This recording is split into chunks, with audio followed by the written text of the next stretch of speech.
مطالعہ یہ تنظیم اور منصوبہ بندی کے ساتھ ہونا چاہیے۔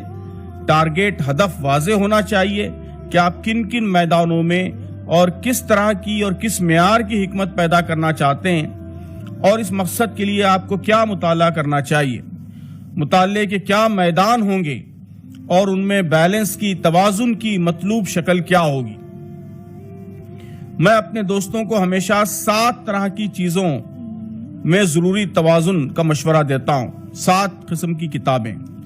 میرے خیال میں ایک تحریکی نوجوان کے، خاتون کے، بچے کے ٹیبل پر ان 7 طرح کی کتابیں مناسب توازن کے ساتھ رہنی چاہیے۔ سب سے پہلی چیز قرآن مجید ہے۔ اس کو راست عربی زبان میں بھی پڑھنا چاہیے اور ترجموں اور تفاسیر کی مدد سے بھی سمجھنے کی کوشش کرنی چاہیے۔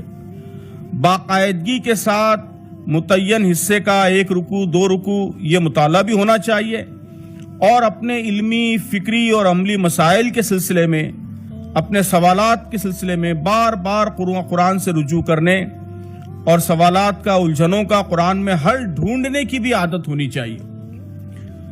دوسری اہم کیٹیگری اپنے پیشے اور شعبے علم سے متعلق کتابیں، اور اس شعبے کے اسلامی نقطہ نظر کی وضاحت کرنے والی کتابیں۔ یعنی اگر آپ معاشیات کے طالب علم ہیں تو معاشیات کی بلند پایہ اور تازہ ترین کتابیں بھی پڑھیں اور اسلامی معاشیات بھی پڑھتے رہیں۔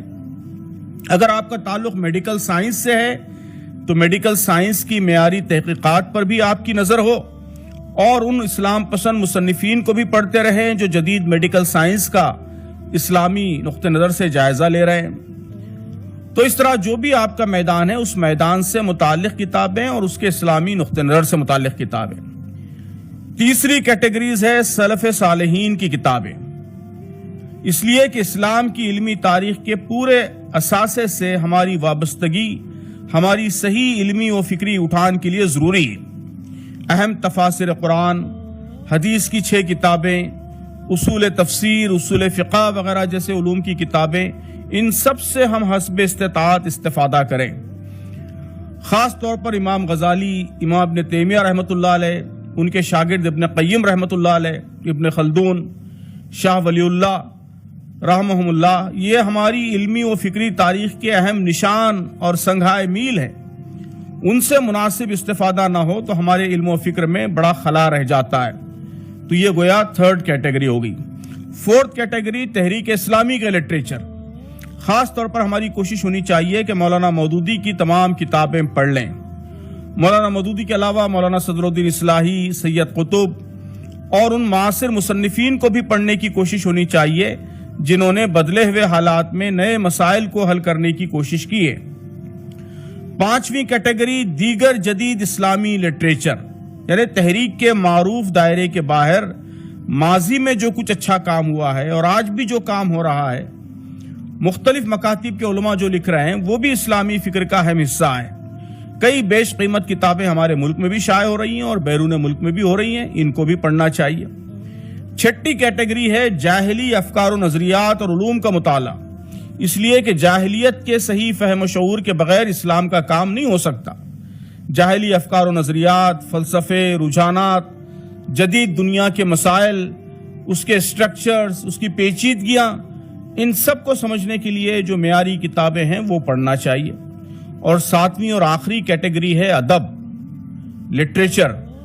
میرے نزدیک ناول، افسانہ، شعر، انشائیے، سفر نامے، کالمز، طنز و مزاح، جاسوسی ادب، شکاریات، سوانح عمریاں، ان سب کا مطالعہ بھی ضروری ہے۔ حکمت کے کئی گوشے ایسے ہوتے ہیں جو گہری علمی کتابوں کی دسترس اور دائرے سے پرے ہوتے ہیں، وہ اکثر ہلکے پھلکے اور لطیف ادب ہی کے ذریعے واشگاف ہوتے ہیں۔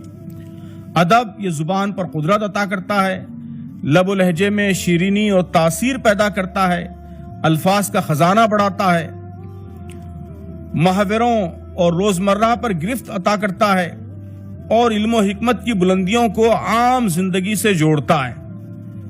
ہر گھر میں کچھ اچھے میگزین ضرور آئیں، اس کو یقینی بنانا چاہیے۔